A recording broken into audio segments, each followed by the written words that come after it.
Going to a restaurant right before they close is not rude. What's rude is posting hours that you claim you're open but are expecting people to act like you're not.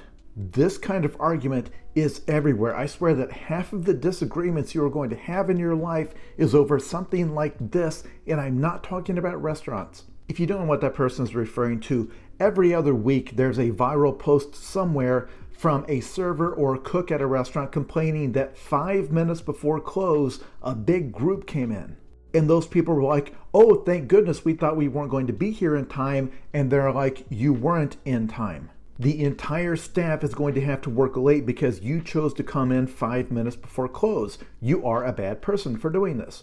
And that draws a response from people like this saying, if you don't want me to come in at that time, then put a sign on the door that says, close at 10, we stop serving food at 9:30. But in all areas of life, you will see some version of this argument happening between two factions. The first says that if you want me to follow a rule, then you need to spell out that rule, either put it on a sign or verbally tell me. Don't expect me to be a mind reader. But the other side says that human civilization will never work that way. We will always have customs and courtesies that you have to figure out just by living a life and observing what people do. If you go to a part of the world where waving is considered a rude gesture, there are not going to be signs announcing that. Likewise, if you're on the subway and you get the last seat and there's a pregnant woman who's forced to stand, there's no sign telling you that you need to get up and let her have your seat.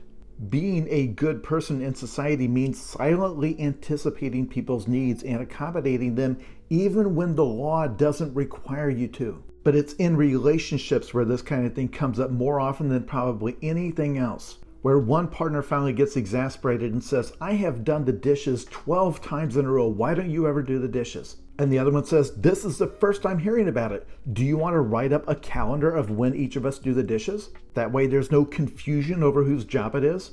And the other one says, we shouldn't have to have that. If you walk past a sink full of dishes, you should want to do it to save me from having to do it. A lot of the tension during the pandemic was around this conflict, where in a lot of circumstances, masks weren't explicitly required, but it's like, yeah, but we're going to judge you if you don't wear one. And some people do not take that well.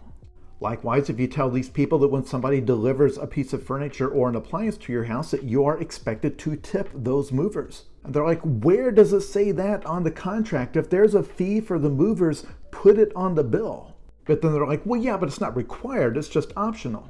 But is it truly optional, or are they going to be mad at me if I don't do it?